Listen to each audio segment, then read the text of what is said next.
Should you back a rollerblading Kickstarter campaign? Kickstarter is kind of a perfect platform for the rollerblading community. It's designed to help fund and create products that are so niche and there's not much of a customer base for that it doesn't make sense for an outside investor to invest in.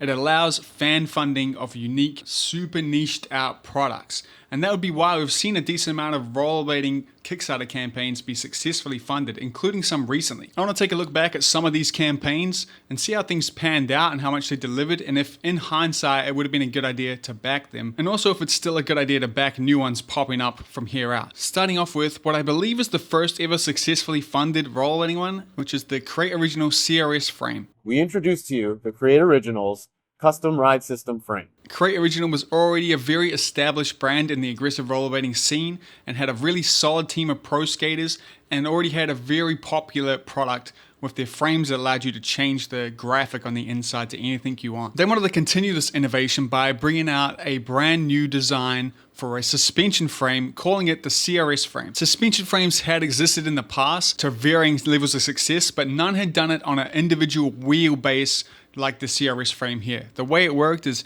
each wheel had its own space for some urethane bushings, meaning each wheel was individually cushioned, which completely changed the way the ride feel and allowed you a whole lot more customization for how you can dial in the suspension. So it's an already established company that was well known, that had experience in manufacturing frames already. All they needed was the money to make the first shipment of these frames to get them in people's hands. So with the working prototypes, they put together a quick promo edit with their solid range of pro skaters, and it took the rollerblading industry by storm. I remember when I saw this campaign being so gutted that I didn't have any money to get. I wanted to back this so bad, but I was so young at the time. I didn't have a job. My parents were making me ride on wheels like this, so there's no way I was going to be able to convince them to get in on this, and they might turn out to be a blessing later on.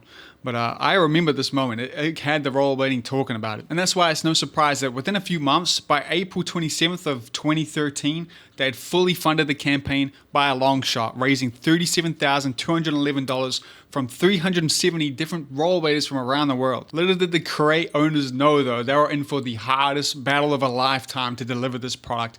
And this story alone is one of the reasons I wanted to make this video, because it's such an amazing story. So let's go through a timeline of events, things that happened from here out. I'm getting most of this information from their public updates on the Kickstarter page. They could have sent private updates through email, and I wasn't a backer, so there's no way for me to know that. This is what publicly was posted. So the initial estimated delivery date for these frames was October of 2013, but it didn't take long for this date to start getting moved. Instead of delivering on October, they had an update about the first delay in the project. Now this came down to the fact that the manufacturer they already had a relationship with and made frames with couldn't make the frames to the quality they would like. They didn't offer the right plastic or the right urethane for the bushings. So they were looking to move to a new manufacturer. The delivery date had now been moved to before the end of the year. But then the end of the year came and went, and the next update came at the end of January in 2014, mentioning that they had just missed the cutout point of the Chinese New Year, meaning there's going to be a significant delay in delivering these frames. And with the update, they were now estimating that you'll see the frames in the end of spring that year. The next update they gave, though, was quite a good one. It was a little later than the May-June-ish. We got an update in July 9th mentioning that the frames were to be shipped to America. They were on their way. But then somehow the next update wasn't until the next year in February. February 4th, 2015, it was mentioned that the frames had just arrived in America and they just had to go pick them up from customs.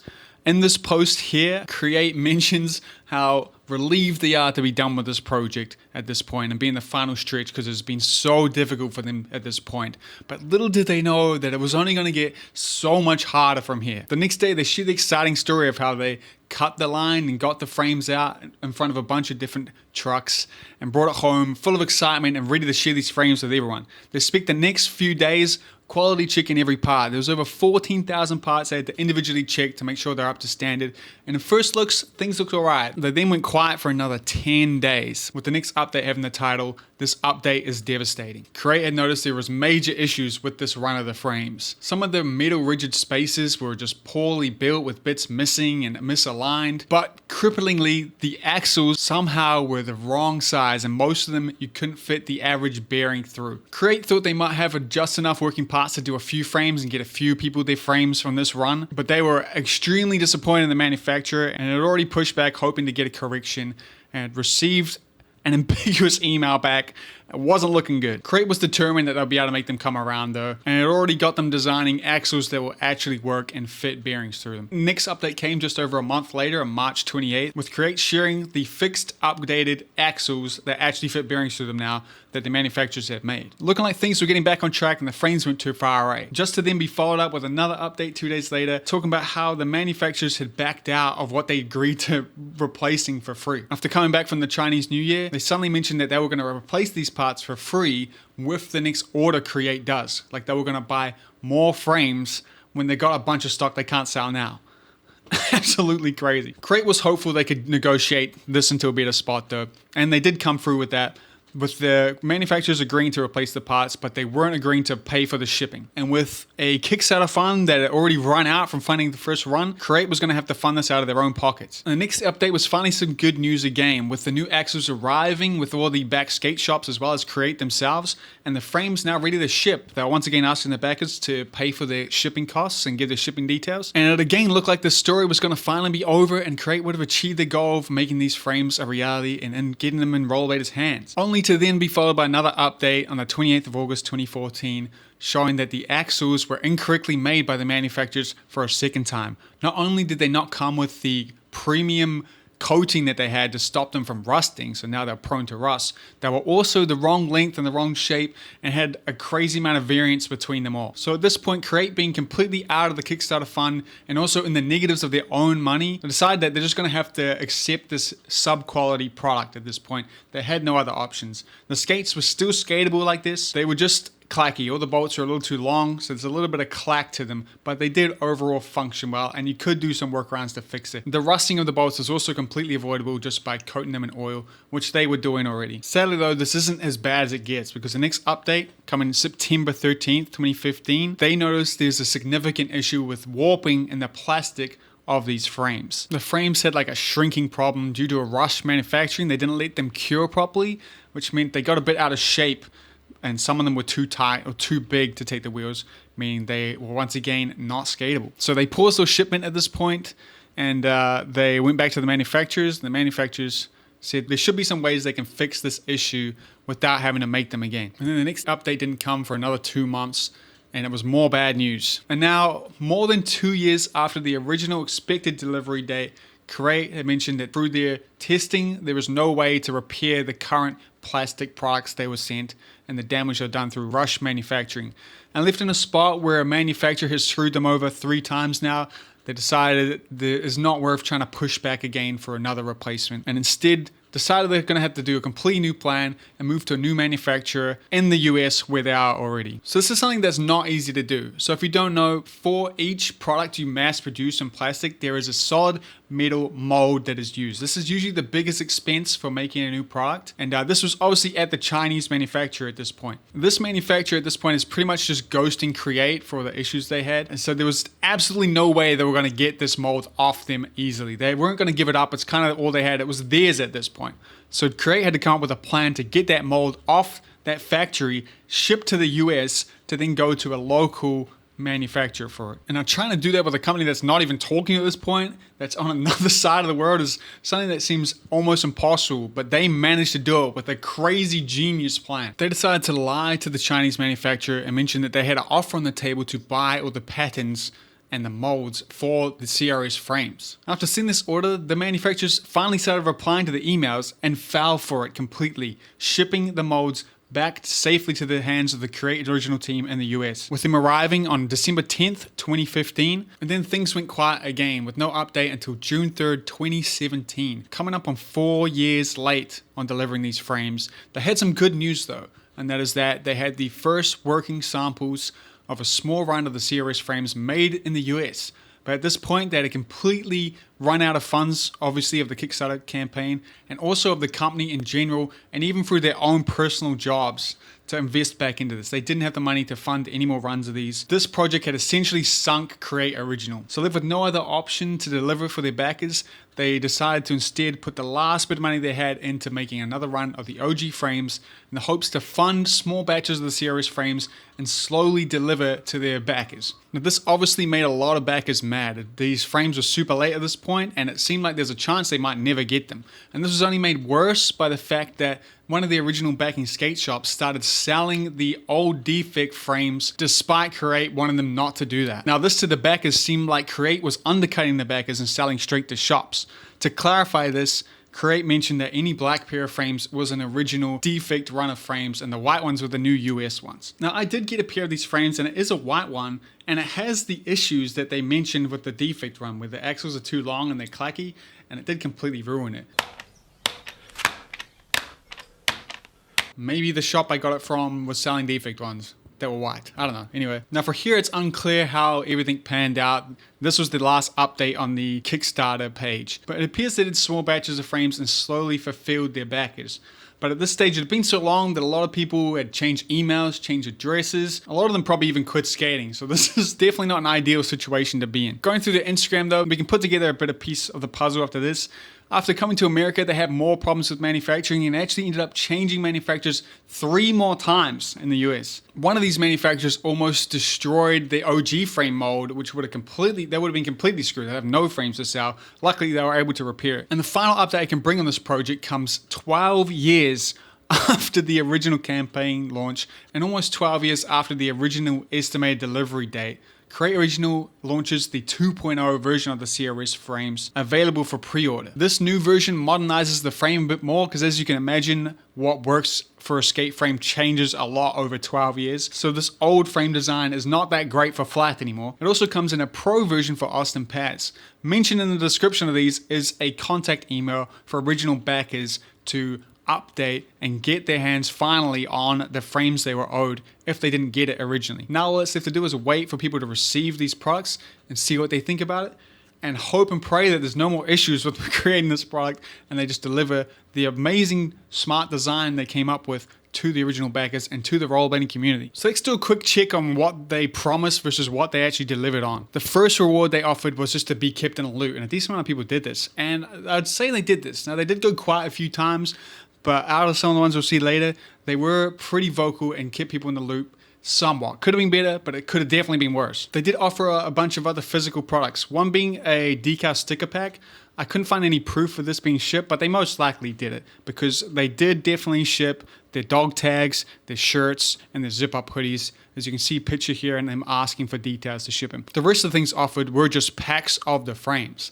Now, this one's hard to say if they delivered on because, they're still trying to at this point, and it's unsure if anyone actually got shipped a good working pair of frames that was a backer. But I would say they did try, and there's a good chance some of them got a poor version of the frames at some point. The highest tier actually offered the original CNC'd prototype version of the frames as like a collector's option, or if you wanted to skate them, and a couple people did back this. Now, I've never seen anyone show these off, and I have no way to fact check this. So if you're watching this, let me know if you did end up getting these, because those might actually be the best version of the frames at this point. They look sick. They won't have the same issues because they're not mass produced. So they're probably pretty dope, and they would look dope on a shelf. So please share. So looking at the overall Create Original Series Kickstarter experience, I think it is a great example of how hard it is and all the things that can go wrong with mass producing and manufacturing a new product. There were so many steps in this creation that were completely unpredictable and unavoidable. And it is honestly a miracle that this wasn't just abandoned at the first hiccup. Going through the story, I am really impressed with how the Create team went through this, overcome, and eventually, hopefully, fully delivered everything they promised, even though it took over 12 years. I think you'd be very lucky to find a person running a Kickstarter campaign that was this dedicated and committed to making sure they do everything they can to deliver the rewards they promised, even if it was way later than they expected. It's very clear now that they spent way more money than they ever raised, and the idea of doing a first ever run of something and offering the first pre-orders a cheaper price seems very, very dangerous at this point, because you never know, you don't even have the first ever run done, you don't know how much these products are going to cost each.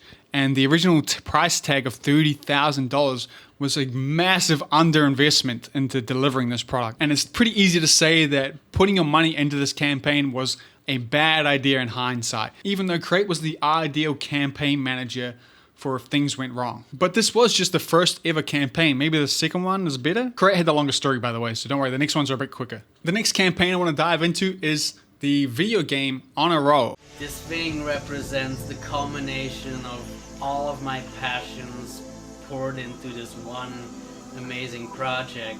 Which was meant to be the rollerblading version of the game Skate, bringing intuitive new controls to give you more of a kind of simulation, skill difficulty curve version of the Skate simulator. Not an arcadey, just press triangle to grind. You actually have to use the analog as each foot to line it up, which is a really, really good idea. The creator of On a Roll had been working on this idea of a game for the past 4 years in his free time in between doing his day job. And with the skeleton of the game done, he decided it was time to make the game happen. You just need a little bit of money to push it over the finish line. And that's why he launched the product on May 29th, 2015 with the goal of $50,000 US. Now, after showing off some game teasers, Rollerbladers were super excited for this game. I remember seeing it. It looked a little too good to be true. And it once again, just like the CRS frames, took the rollerblading industry by storm, racking up a ton of views and getting rollerbladers' hopes up super high. What got Bladers even more excited is they saw it as a possible another way to help rollerblading re-blow up, as the industry was not doing too well at the time. So let's go through the timeline of On a Roll. Once again, going through the updates via the Kickstarter campaign.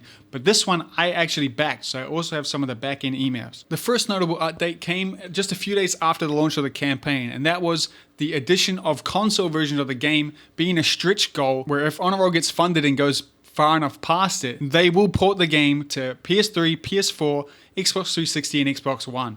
It was being called a next-gen game at the time, which really dates it, I think. But anyway, on the same day, the game got greenlit on Steam, meaning it can be sold on Steam, which is the main PC gaming platform for you to know. It's a place to download games. It's a marketplace and an application. Why am I explaining what Steam is? You should know what Steam is anyway. A few days after that, on June 6, 2015, it got its first clothing sponsor, which was VC Clothing from Australia, which is dope. On June 11th, the main dev on a Roll did a AMA on Reddit, where the warning signs were already spotted, with one user saying, "Hey, this game looks very impressive and you're clearly very committed to it. I hope you don't mind me playing devil's advocate. The funding goal seems very small for this kind of ambitious project, especially when you talk about hiring more people. Do you have another significant source of funding that will be making this possible?" The main dev responds reassuring that while one thing to take into consideration is that I've already been working on the game quite a while and a lot of basic mechanics are already in place. Sure, it needs a lot of polishing. I'm confident I can do that in a short period that the minimum funding would buy me. Also, if I were to take the minimum funding goal, I will be able to hire more than 1 or 2 extra people for a few months.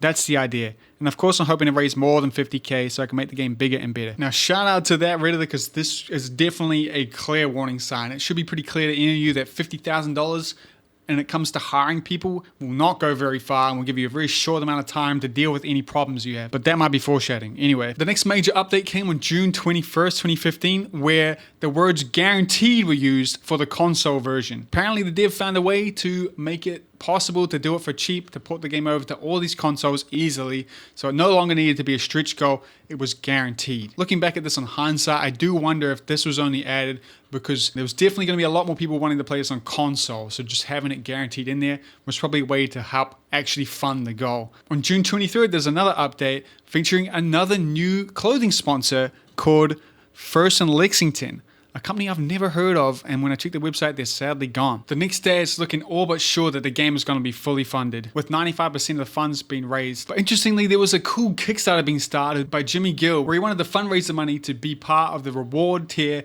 that puts him in the game. And he successfully funded this. Now, did he end up in the game though? You have to wait and see. And then just 26 days of the campaign later, they were fully funded. But they weren't done yet. A big skate shop Grindhouse jumps on and helps them reach the next stretch goal, meaning that the object dropper will be definitely confirmed in the game. And this just managing to get in right before the campaign closed the next day, raising $60,611 US by 1,202 different backers, making it the most successful rollerblading niche campaign to date, and that we'll be covering today, at least in terms of individual people backing it. Now, with the campaign funded, the estimated delivery on all the rewards was supposed to be September 2016. And things start out super strong, with just a month later, in July 24th, 2015, the first playable demo is given to backers, showing that the foundations of this game did exist and the game is being made. On August 13th, they show off a new part of the map as well as some new skaters in the game, alongside some great looking gameplay. Updates are coming in,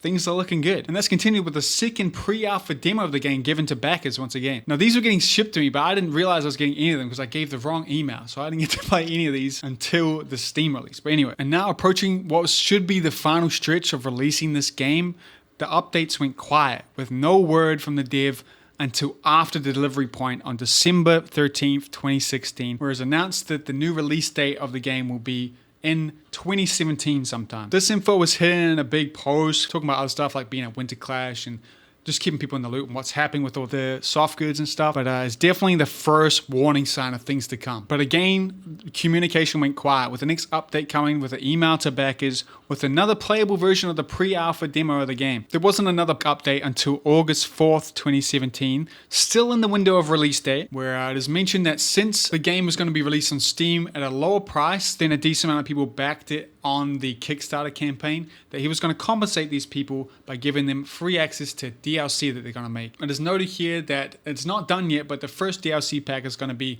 a whole group of objects you can use in the item dropper. And then just 21 days later, on August 25th, 2017, the Steam keys get shipped out to backers. The release date of the console version is also updated to now being in 2018 sometime. And there's been a pause on shipping any physical soft goods because he wants to ship them with physical copies of the console game to do it all at once. At this time, I did actually receive my key, and I was sent two, which is interesting. I don't know which one I used, so I'm going to put them up here if you want to have a free copy of the game, see if it works. On August 30th, 2017, On a Roll launches an early access on Steam, meaning anyone can buy the game now in an alpha state where it is not finished, not polished, but the main core mechanics are there. And now here the updates go much quieter. While they're active on their Facebook page sharing community made stuff, including a video of mine. It got me over the milestone of 1,000 subs at the time, which was a real game changer for me. And I really do appreciate that moment. The last ever Facebook update comes on the 31st of August 2018, showing off a PlayStation 4 version of the game being tested. And from here, the game was randomly updated at certain random times, subtly improving the game, making it more playable, with the last update as of me making this video coming on August 10th, 2019. Then all updates went completely silent again, with the last public update on the Kickstarter being on August 26, 2017, the last public Facebook post about the game being August 31st, 2018, and the last update to the game coming August 10th, 2019. On June 3rd, 2020, there's a final update posted on the Kickstarter. This post mentions the game not being abandoned. It shows off the soft goods that are meant to be shipped finally getting shipped out. But the cool message of it all is that the project is out of money and needs more money to be able to be finished. Apparently, at the time, they were in talks with the publisher to put some money into this game and get it over the hurdle. But interestingly, there's also a question they're asking back as if they know a guy that can help fund this, which I think is a huge bad sign. And that is the last we ever heard of this project, and is now more than 5 years later with absolutely nothing happening with this game. Now let's take a quick look back at what they promised and what they actually delivered on. So the first thing they promised was a digital copy of the game. Now they did technically deliver on this with the early access Steam keys of this game, but it is a little bit of a gray area because it is listed in the Kickstarter reward that it is a final version of the game.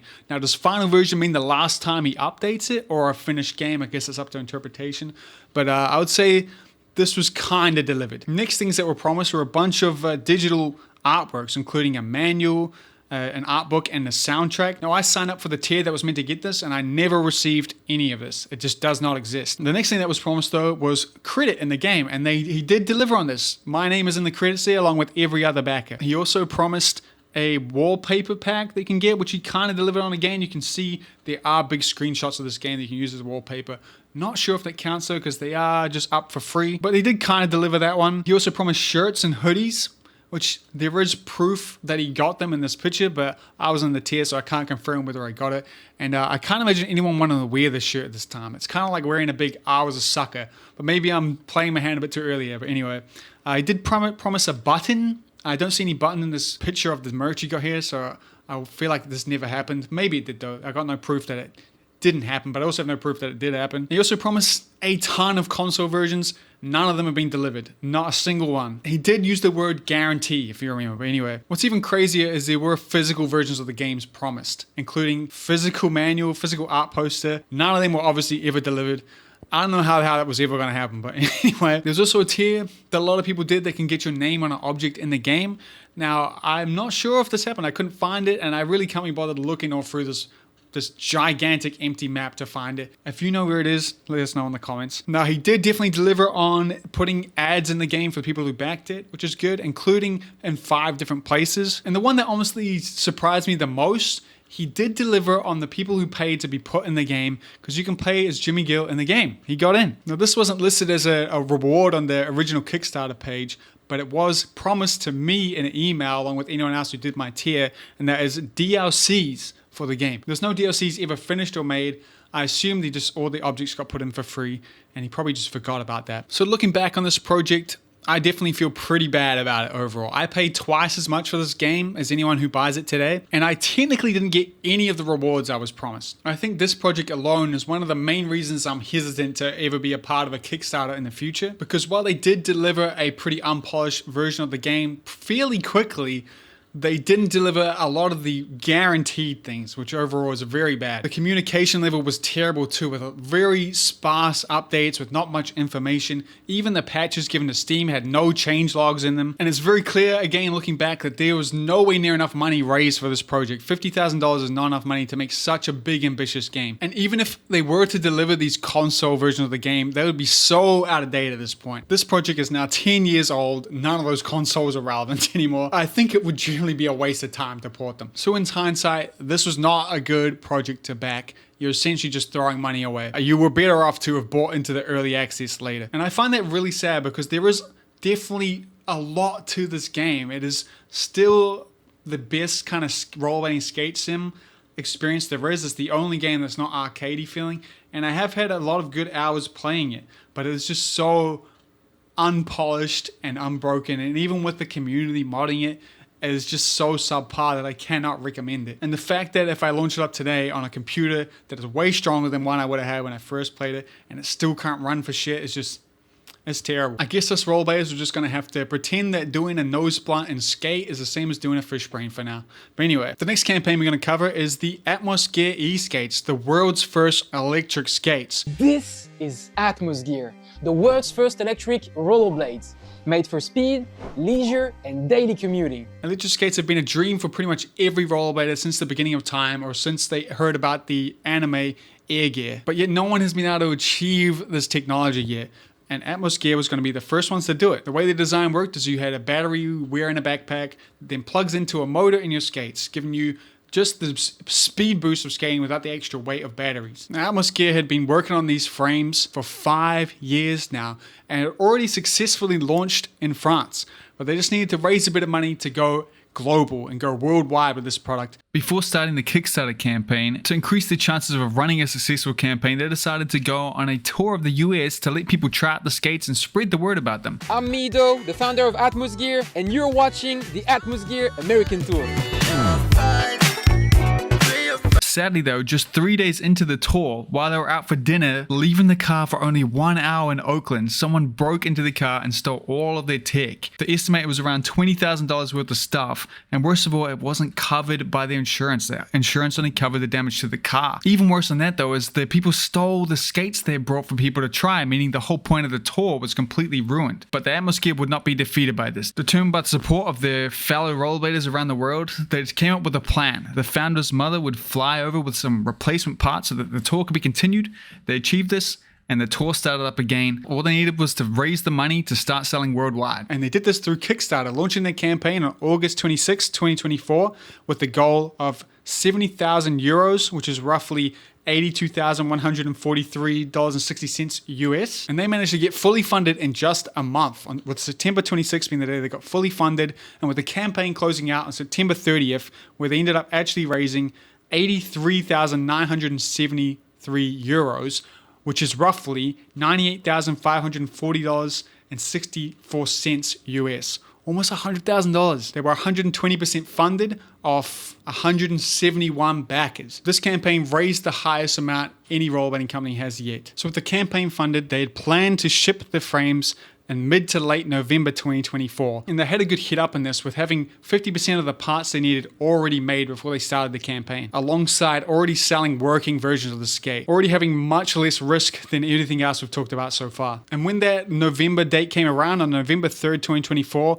they reported a short hold up due to bad weather at the port. But the parts had arrived at the dock and they were ready to go pick them up and start putting them together. They also showed off an updated version of the shirts that the right tier reward were receiving, and they did look good. On November 16th, they kicked into gear, assembling the products and getting them ready to ship. But by November 30th, they had more bad news with another slight delay due to backers not getting back the size requests they wanted for their shirts in time. And since they didn't want to ship the shirts and skates separately, this meant also the skates were going to be late. But they were expecting to ship within the next 2 weeks or by late December that year. And then some of the first good news in this whole video, by December 18th, all the skates were shipped out to backers. They decided to ship the shirts separately just so that they could actually deliver on the skates, which I think is a really smart move because people aren't going to be that mad about a late shirt versus being not receiving the actual product they were funding, you know? But then by January 10th, the shirts were only just going into production due to some holdups with the manufacturing and some quality holdups as well. And then the final update we get is on January 31st, 2025, with the shirts arriving and ready to be shipped. So in just a short amount of time, around just under 5 months, they've managed to deliver all the rewards, at least it appears so. And checking the page, the only people that seem mad seem to have ordered the wrong size due to some miscommunications, and it appears they've been refunded. You can also buy these skates and frames right now. So just to go through and check all the rewards they offered the shirts, obviously, which appear to be a real product that was delivered. They also offered just the frames by themselves, or the battery pack, which also appeared to be made and delivered, alongside an FR skate with the frames on it, which also appeared to all be delivered. This is a picture-perfect Kickstarter campaign, and if all of them went like this, we'd have nothing to worry about. I think this was run exceptionally well. I think the way they set it up made the most sense. They managed to deliver the product only a tiny bit late in a very reasonable amount of time, and the only big holdup being the optional benefits for rewards for a tier, which I think is an exceptionally good way to run this. Apparently this company sold thousands of these frames at this point and are super successful, and just judging by how they ran this Kickstarter, I think that makes sense. They run a good business there and they should be proud of it. And obviously looking back at this, it would have been a good idea to back this project. And there's some things we can take away from it. The big key standout things is that they already had a working product that they already sold to people, and they already had half of the products they needed to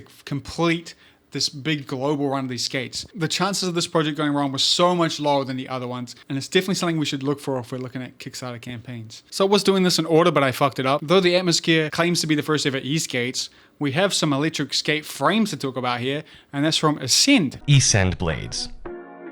The first electric skates available for everyone. Which launched with a Kickstarter on August 25th, 2022, and I couldn't for the life of me find what their original funding goal was. So we just had to guess. Suspiciously, just a day later, August 26, 2022, the project is fully funded. This is the only one out of all the ones I looked at today that raised all the money they needed in a day. And I find that really weird. I don't know why. It's a little inside tradery, you know, but it could just be that it was super popular. Just a few days later, September 15, 2022, the campaign ended, raising 26,491 euros, which is roughly $31,086.66 US, from just 60 backers, which honestly, again, sounds suspicious. It doesn't seem like enough people, but doing the math, that means they're paying roughly over $500 per of these frames, which is, it's believable. But anyway, with the campaign funded, they set an estimated delivery date of October that year, just a month later. And this isn't unreasonable because they already had all the stock. They were kind of using Kickstarter as a pre-order, which I also find really weird because why not just do your own pre-order? But anyway, it wasn't long to the first update. On September 22nd, the e-skates got IP66 certified, meaning they were waterproof now, which is great. And then crazy enough, in the same month, September 27th, they noted that the skates had been shipped. Now, this is only readable by backers, so I'm just going off the title.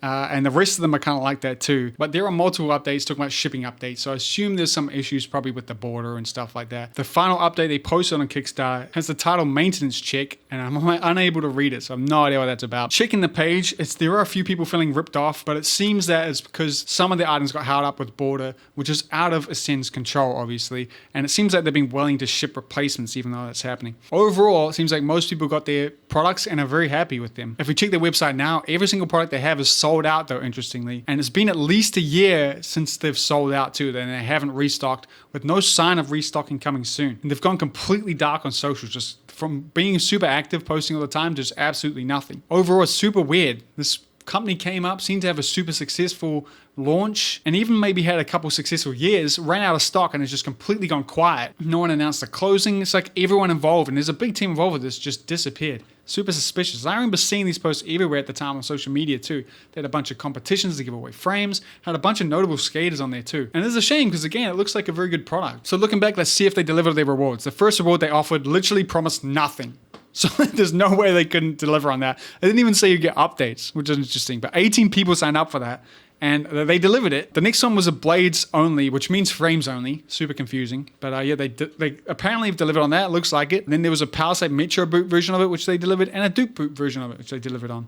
So they delivered everything, and on time. The only one we've had to do that today. At least from what it looks like, they at least shipped it on time. It's probably not really their fault if it doesn't get there on time. But anyway, I honestly find this whole campaign very suspicious looking back at it. There's some weird things going on, from being funded in 24 hours to just completely disappearing despite having what looks like a very successful launch of a company. But overall, they ran a very good Kickstarter campaign. They delivered on all their promises, what seems to be on time, which is the first one today that's done that. And again, it's because they did the successful strategy of already having the products to ship. They didn't have any risks of things going wrong with the design, having to do big changes. In hindsight, this would have been a good one to back by the looks of it. Now, the final campaign I want to talk about is the most recent, and is a little unfair because it has just happened and is not finished yet.